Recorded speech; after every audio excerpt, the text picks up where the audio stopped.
زما دا چیلنج ځان سره یاد وساتئ. موږ د 12 سال نه غیر مقلد په دې چیلنج کوو.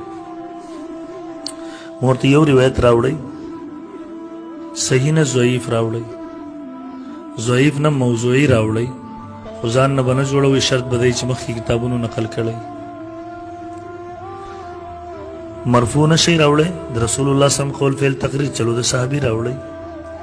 د صحابي نشئ راوړئ، د تابعي راوړئ مقطوع. تابعي هم نشئ راوړئ، د تبع تابعي راوړئ.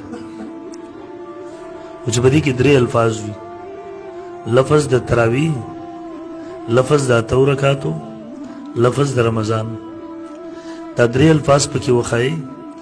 یو 0 میټر هلیکاپټر جاپاني د هغې سره $50 लाख موږ نه وصول کړي. ما ته یې وویل دا به کوم ځای نه ورکوئ؟ ما ورته ته به روایت کوم ځای نه راوړې؟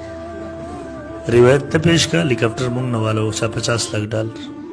نو ما ته یې ورکوئ به کوم ځای نه؟ طالبان مولیان دي. ما ورته مسله د طالبانو مولیانو نه ده، د 4 مذاهبو اتفاقي ده. 2 روپۍ چانده چې درته وکړو 3 هلیکاپټر یې درته اخیستی شو. بیا ما ته وایي چې دا ګپ دی مړه. ما ورته ویل موږ دومره غټ چیلنج درکړی دی، تاسو نه شئ قبلولی.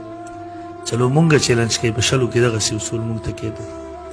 صرف 50,000 راته راکئ، یو ذمه دار پوسټر چاپ کې قسم دی. ما ورته ویل پوسټر خرچه هم درله زه نقدو ایډوانسو کې در کوم.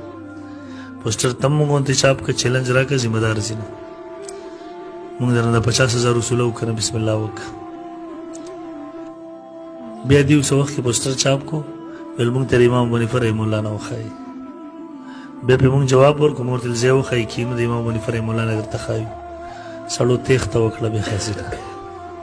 دا څه وخت کې مونږ په دې موضوع کوره پورې زغل، کور کې هم نه دي پرېښي. د شیخ امین الله مدرسې ته هم پس کسان ورلېږلي، ولته هم رانه پټ شوي. نو دا زمونږ چیلنج دی. افغانستان ته تللی وم، یو ځل پوسټر زمونږ چاپ شو، دلته ما پسې کسان نه ده، ملګری مې د کلاس د وړې دورې کالو. ما ته وایي نو که چېرته دا روایت وښایي بیا به دا کوم ځای نه ورکوو؟ ما ورته نه یې ښودی مړه. ما ته وایي که چېرته یې وښایي ته به د حدیثو حافظ نه یې. نو ما ورته ویل د 8 رکعاته به ته په عربۍ ژبه کې تراویح ویلی کېږي نه در سره. دا خو دې جاهلو بچو څه قصه راویستې ده. نو کوم ځای نه به یې ښایي؟